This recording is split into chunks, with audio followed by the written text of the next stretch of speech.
Retrouvez toute l'actualité du foot régional, le débrief avec Radio VFM et Foot Normand.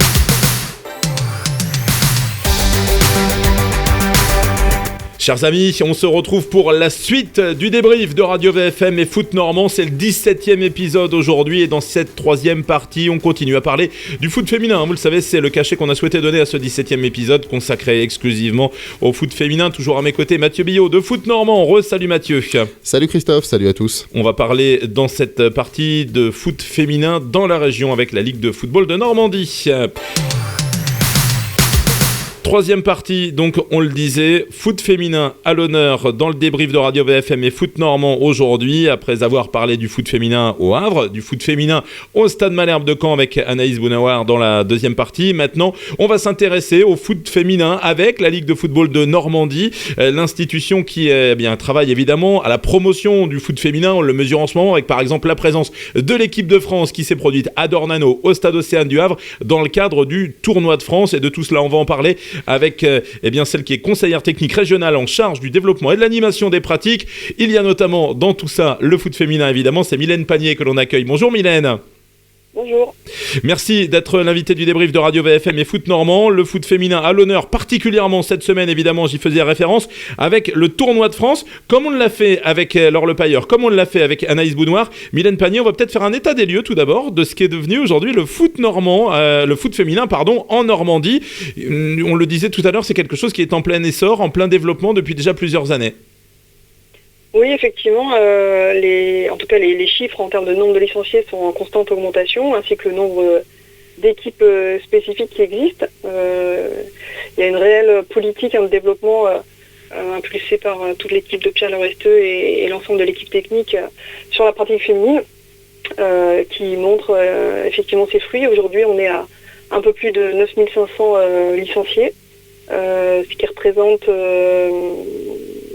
557 équipes exactement, des toutes petites jusqu'aux seniors. Et on a 37% des clubs normands qui ont au moins une équipe féminine au sein de leur structure.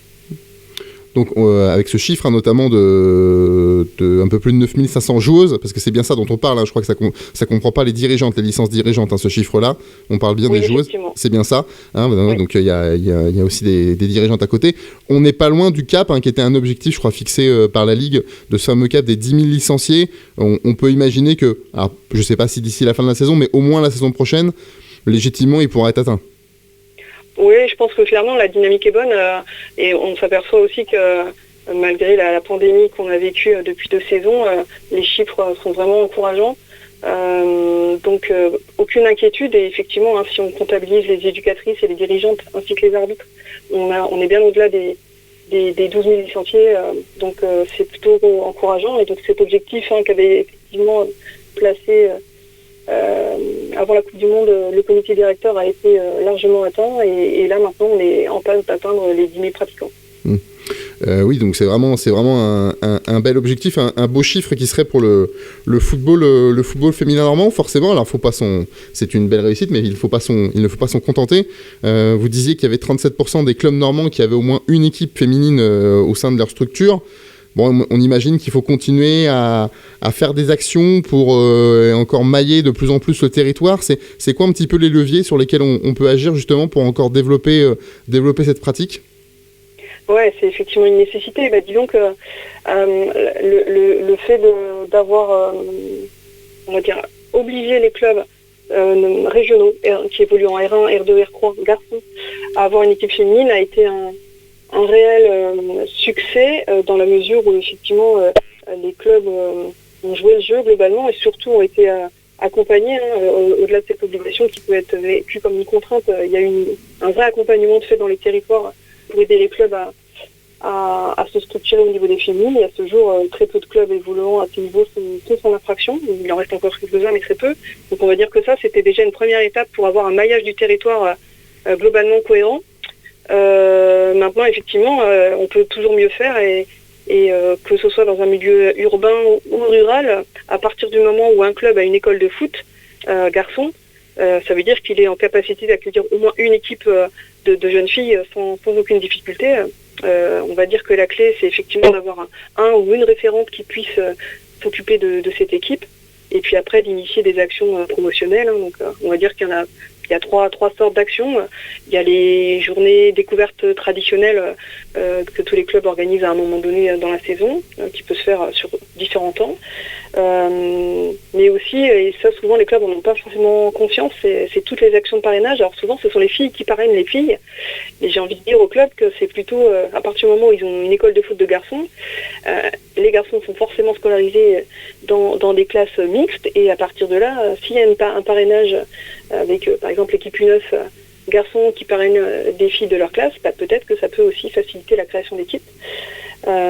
Et puis le dernier levier qui nécessite d'avoir par contre un agrément et donc d'avoir un certain niveau de diplôme à partir du CFS1 jusqu'au BEF, c'est de pouvoir intervenir dans le temps scolaire en mettant en place des cycles foot à l'école, où là on voit clairement que les clubs qui misent sur cette action ont une vraie efficacité et un vrai apport l'année d'après en termes de nombre de licenciés garçons, mais surtout féminines.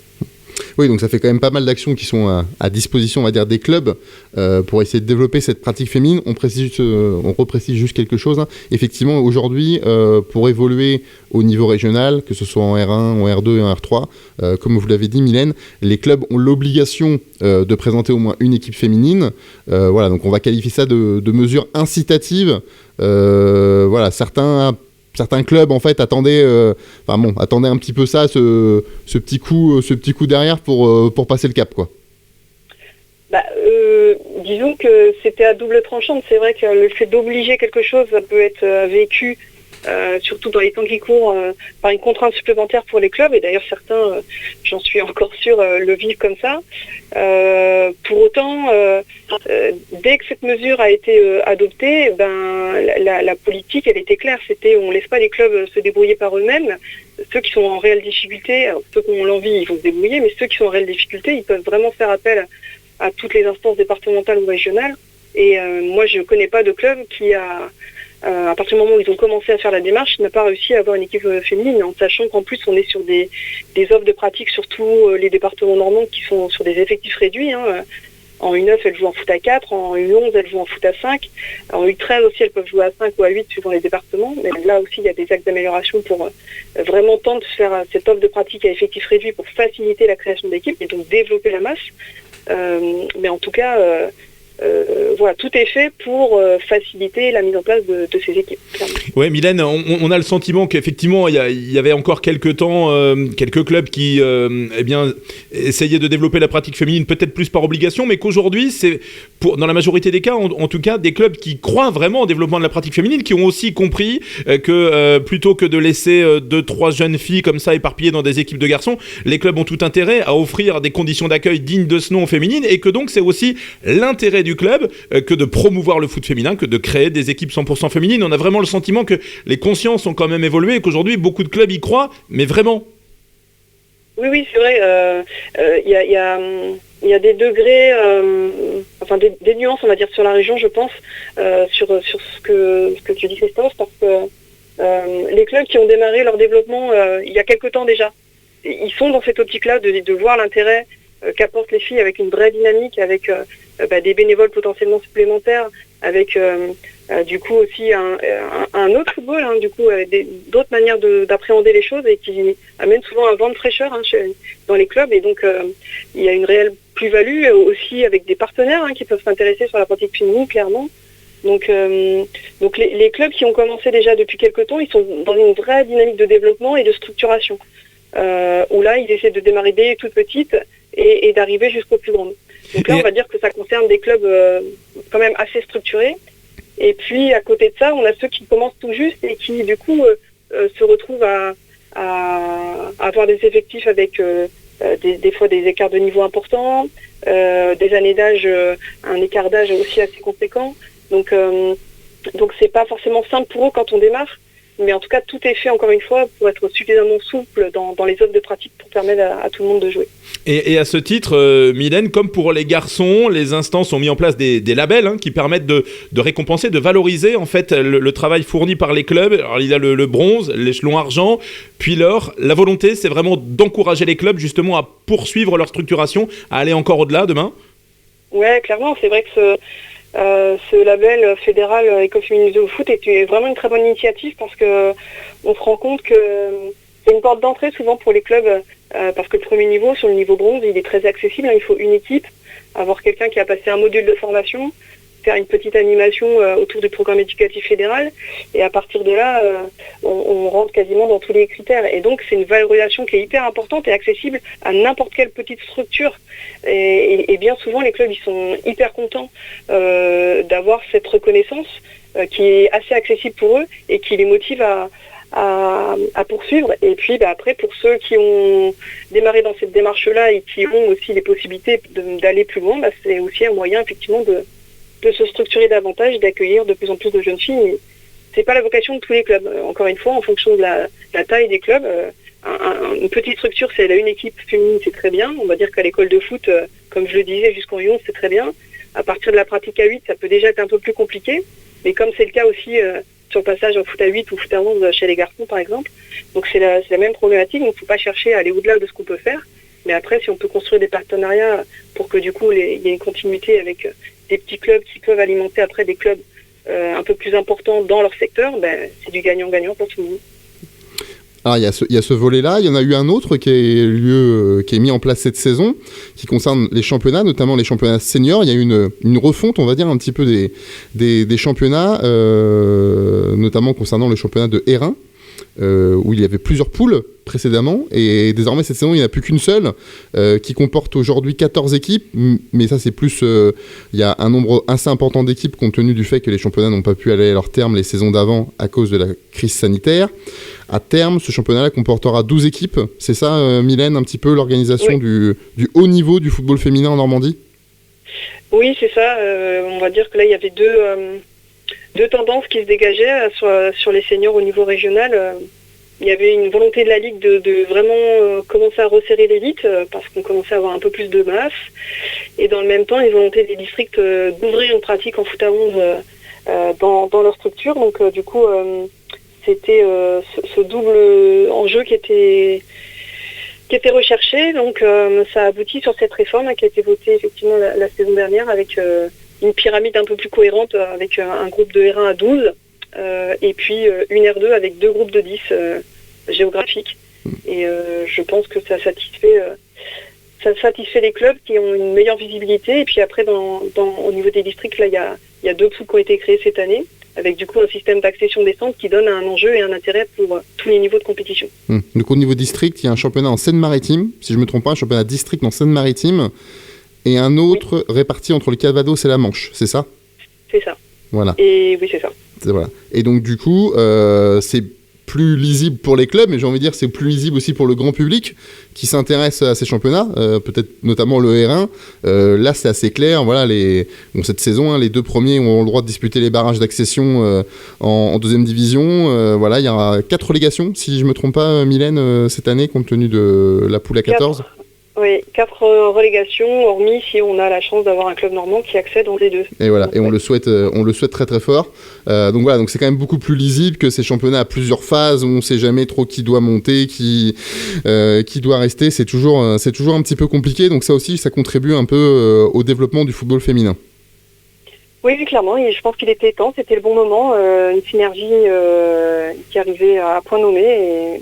Et donc, c'est un cap important qui a été franchi, ouais. Mylène, évidemment, ce qui a mis aussi en lumière le foot féminin ces jours derniers, c'est le tournoi de France qui accueille la Normandie. C'est une épreuve organisée par la Fédération française avec l'appui évidemment de la Ligue de football de Normandie. Il y a eu une super soirée pour l'équipe de France féminine. C'était samedi soir à Dornano avec cette victoire 2-1 devant un peu plus de 12 000 personnes face au Brésil. Ça, c'est une opération rêvée vraiment dans notre région pour promouvoir le foot féminin. Oui, c'était vraiment un beau moment qui tombe aussi à point nommé parce que ça a permis presque depuis 2 ans, les clubs n'ont pas pu vraiment faire d'animation avec cette crise sanitaire. Donc ça a vraiment donné, je pense, une bouffée d'oxygène et ça a permis aussi aux clubs et à leur section de pouvoir vivre un moment de convivialité et d'assister à un bon match. Donc c'était vraiment rafraîchissant par rapport à ça. Et puis c'est aussi quelque part l'occasion pour le grand public de découvrir ou de redécouvrir la pratique de haut niveau. Donc ça, c'est toujours des points de gagner, c'est une certitude. Et puis, je pense aussi j'espère en tout cas que les jeunes joueuses, ou les moins jeunes, ont un peu réussi à identifier les joueuses qui évoluent à leur poste et qu'elles vont un petit peu regarder comment elles jouaient, avec ballon, sans ballon, pour qu'aussi elles prennent des repères et qu'elles puissent, à leur niveau, améliorer les points sur lesquels elles peuvent encore avoir des axes de progression importants, notamment si c'est des jeunes joueuses. Donc ça, c'est intéressant, ça me semble vraiment intéressant d'avoir ce regard en tant que joueuse, voilà, de m'identifier si je joue défenseur central, qu'est-ce qu'a fait Wendy Renard sur ce match, et de pouvoir essayer de la copier. Donc c'est important pour moi qu'elles aient aussi des références filles, parce que c'est quand même pas la même chose, le haut niveau féminin et le haut niveau garçon, il y a des nuances, et c'est important que les jeunes filles puissent s'identifier aussi à des modèles féminins. Ouais, c'est important pour le développement du foot féminin, pour la progression des effectifs. On sait que ça se vérifie chez les garçons. Une équipe de France qui brille, qui gagne une Coupe du Monde ou un championnat d'Europe, ça a un effet immédiat sur la progression des effectifs. C'est devenu le cas aussi de l'équipe de France féminine, qui, on le sait, a été parfois controversée, mais aujourd'hui, elle est vraiment représentative. Elle joue son rôle de moteur, en fait, sur la base, sur le foot féminin dans les clubs, avec cette médiatisation qui est née autour de cette équipe, avec des échéances également là qui vont arriver, avec la Coupe du Monde qu'on a accueillie ici en Normandie. Oui, clairement. C'est vrai que l'équipe de France est dans une phase un peu de transition, de préparation des futures échéances, avec quand même un groupe qui a été largement rajeuni, aussi avec des jeunes joueuses qui ont gagné des titres en jeunes, et ça me semble important. Je trouve que Corinne Diacre est sensible à ça, à avoir cette culture de la gagne, et certainement un atout. Alors même si forcément il y a un écart entre les sélections jeunes et l'équipe de France A, mais en tout cas, on sent clairement cette volonté de rajeunir le groupe et de miser quelque part sur des joueuses qui ont déjà gagné des titres, et ça semble important effectivement. Un tout petit mot aussi, Mylène Pagné, sur un autre événement qui a eu lieu là ces jours derniers en Normandie. On n'a jamais parlé autant du foot féminin avec la Ligue de football de Normandie, puisqu'il y a aussi eu un match U23 France-Angleterre là, qui a eu lieu à Lisieux, avec notamment dans les rangs des Bleuettes, et Elia Palis qui est une jeune fille de la région. Oui, jeune fille de la région, ex-capitaine de l'ex-région Basse-Normandie, Ligue de Normandie. Donc, et là, c'est effectivement un beau message. C'est une belle personne, une joueuse qui, du coup, a fait ses classes aussi à Guingamp avant de basculer sur les Girondins de Bordeaux, où là, le temps de jeu est un peu plus restreint, je crois, en ce moment. Mais en tout cas, elle a eu aussi la chance d'être sélectionnée à quelques reprises en équipe de France A, donc c'est un vrai modèle et vraiment quelqu'un de bien, qui représente bien la région Normandie, clairement. Une équipe de France U23 qui était hébergée au centre sportif de Normandie, voilà, dans les installations. On en profite pour leur passer ça nous le gâte. Voilà, un petit coucou, parce qu'on sait qu'ils nous écoutent et ils nous suivent assez régulièrement.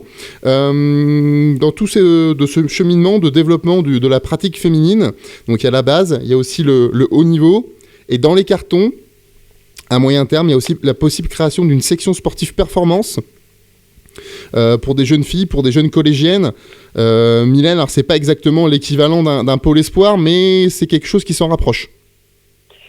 Oui, effectivement, disons que là, il y a une vraie réflexion qui est menée avec du coup les structures professionnelles qui s'organisent de mieux en mieux au niveau de la formation, même si à ce jour, il n'y a que 2 clubs pro en France qui ont l'équivalent du cahier des charges d'un pôle espoir qui est actuellement pour les filles sur les années lycée. Donc ça s'améliore, et je crois qu'il y a une réelle volonté de la fédération d'offrir un cahier des charges pour habiliter les centres de formation à moyen terme pour les clubs de D1 voire de D2. Donc du coup, je pense que la priorité, c'est effectivement de s'axer sur la préformation, où à ce jour, c'est quand même assez compliqué d'avoir des structures adaptées, mis à part des sections sportives locales ou départementales qui existent dans la région, avec le collège de Bressé notamment, et le collège Le Chanteur, et puis au Trait du Clair. Mais pour autant, voilà, c'est pas suffisant, et ça permet pas de couvrir l'ensemble des besoins, et surtout d'avoir une préformation de qualité avec les meilleures joueuses qui sont regroupées dans une seule entité. Donc c'est cette ambition effectivement de cette section sportive performante, c'est de réunir les meilleures joueuses en 4e, 3e de Normandie pour leur offrir une préformation de qualité. Et donc c'est un projet effectivement que la Ligue de Normandie pour très prochainement. Et ce qui serait encore une étape supplémentaire du coup dans le développement de cette pratique féminine. On rappelle que pour ceux et celles qui le souhaitent, il y a encore une occasion de voir l'équipe de France en Normandie, puisqu'elle conclura le tournoi de France mardi contre les Pays-Bas, dans une sorte de finale du groupe. Ça donnera l'occasion de voir une dernière fois les filles et les joueuses de Corinne Diacre à l'œuvre. Et Christophe, on va aussi, c'est pas du football féminin, mais dire un petit mot, parce que le week-end était aussi chargé en actualité, un petit mot de Gambardella avec l'US Avranches. On a accueilli le coach Jean-Noël Le Buselier la semaine dernière. Évidemment, parce que c'est vrai qu'on a parlé dans la première partie de la fin de l'aventure pour les jeunes havrais, de la poursuite de l'aventure pour les jeunes du Stade Malherbe qui se sont qualifiés hier pour les quarts de finale de cette Gambardella.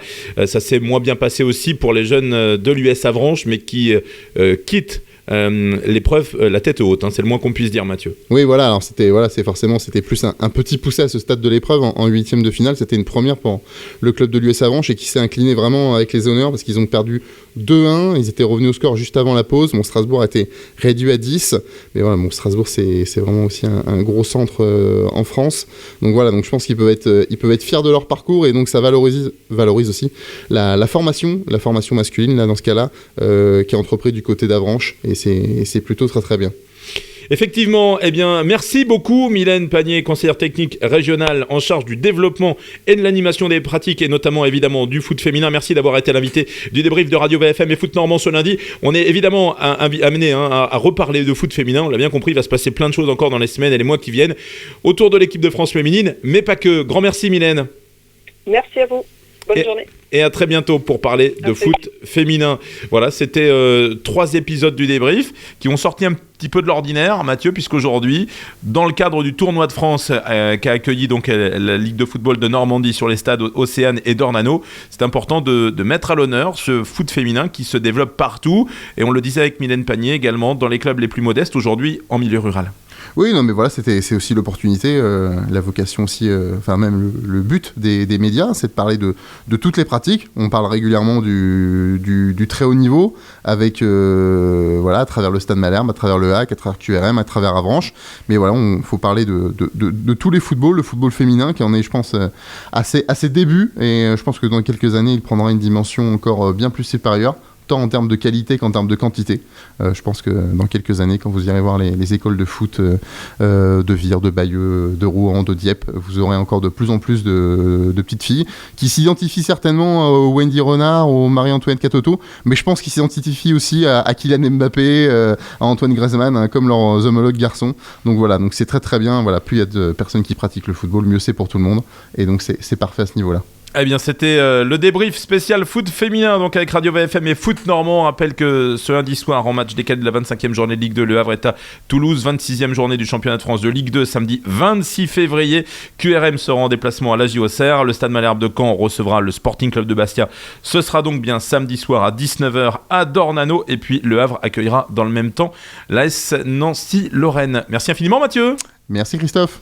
On vous souhaite à toutes et tous une excellente semaine. Merci à Nathalie Briard qui a assuré la réalisation technique de ce débrief. On se donne rendez-vous lundi prochain. Il se passera encore plein de choses. On l'a dit, il y aura de la Ligue 2. Il y aura aussi du foot dans tous les championnats nationaux et régionaux. Très belle semaine. Prenez bien soin de vous. Et à très vite pour parler football. Le débrief, c'est l'émission pour tout savoir sur le foot régional avec Radio VSM et Foot Normand. Et c'est le lundi soir à partir de 18h15.